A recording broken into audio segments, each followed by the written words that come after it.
Oke, bismillahirrahmanirrahim. Kemarin kita sudah mengumpulkan responden. Saya mohon maaf, saya seharusnya memposting ini kemarin, tapi saya ada beberapa kendala, khususnya kendala dengan anak-anak ya. Jadi saya tidak bisa memposting materi. Sekarang saya akan memposting bagaimana cara kita menganalisis dependency test dengan SPSS. Nah, kalau kita sudah mengumpulkan responden, itu kita bisa download hasilnya dan dia akan muncul seperti ini. Ini kan satu tabel semua ya. Ini bisa kita rubah dengan cara kita sorot semuanya, kemudian data, text to columns, dan delimited ya. Next, kemudian kita jadikan pemisahnya itu koma, kemudian next dan finish. Nah, dia akan muncul, dia akan terpisah-pisah seperti ini sekarang. Nah, di sini ada dua responden yang kurang lengkap ya. Responden nomor 2 dan responden nomor ini responden nomor 1 dan ini responden nomor 18. Ini tidak lengkap datanya. Nah, sekarang kita akan copy ini semua ke SPSS. Di SPSS saya sudah membuat dua variabel, pertanyaan pre dan pertanyaan post. Maksudnya ini pertanyaan sebelum membaca berita dan pertanyaan setelah membaca berita. Desimalnya dikasih 0 ya. Kemudian value-nya itu kita isi seperti ini. Kemudian kita cukup copy saja ke bawah.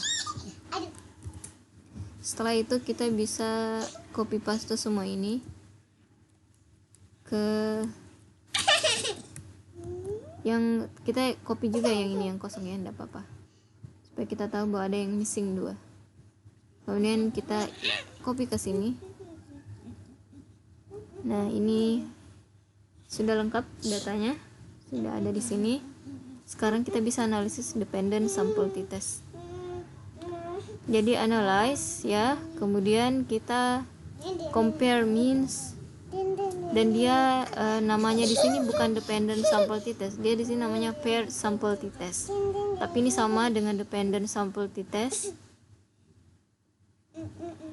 Kenapa disebut dependent sample t-test? Karena di sini sebenarnya kita menguji satu sampel, namun kita yang ingin kita ketahui adalah efek dari treatmentnya ya, sehingga yang tujuan utama dari dependent sample t-test adalah kita mengetahui efek perubahannya, apakah sebelum dan setelah diberikan treatment itu terjadi perubahan.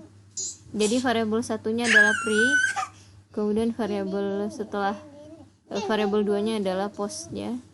Kemudian oke. Nanti dia akan muncul tabel seperti ini. Ya. Ini yang tabel pertama ini.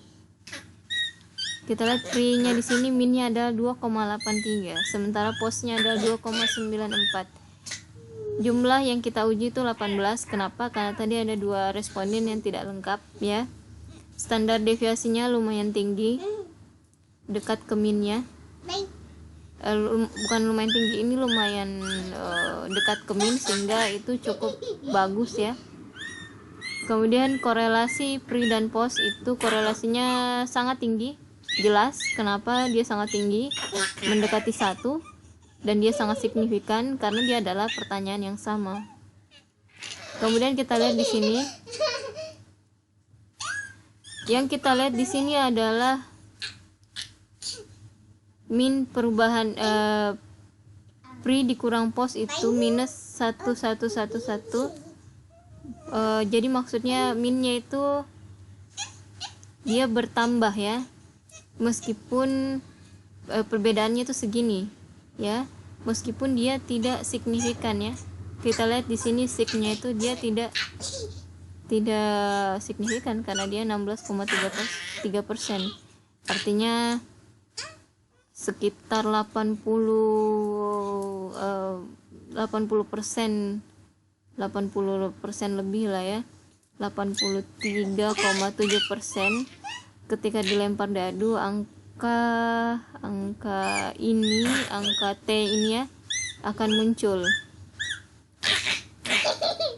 Tapi itu lumayan tinggi berarti ya. Jadi tidak signifikan perbedaannya, jelas karena kita lihat juga secara kasat mata di sini sebelum membaca berita minnya itu 2,83 dan setelah membaca berita minnya menjadi 2,94. Berubah tapi tidak signifikan. Jadi dependent sample t-test ini bisa menjadi salah satu alternatif kalian ketika kalian mau meneliti misalnya efek dari sebuah kampanye mengenai pajak, entah itu kampanye berbentuk video atau berbentuk teks. Nanti kalian akan bisa tunjukkan treatment itu ke responden kalian setelah kalian misalnya membuat list pertanyaan. Nah, kalian akan lihat apakah terjadi perubahan setelah dia membaca atau menonton video tentang pajak misalnya. Dari situ kita bisa tahu apakah treatment itu efektif untuk misalnya menaikkan minat orang membayar pajak ya. Seperti itu dependent sample t-test. Cukup sederhana dan ini penelitian yang cukup reliable ya, bisa kalian gunakan dan akan bermanfaat ya. Baik, itu saja. Wassalamualaikum warahmatullahi wabarakatuh.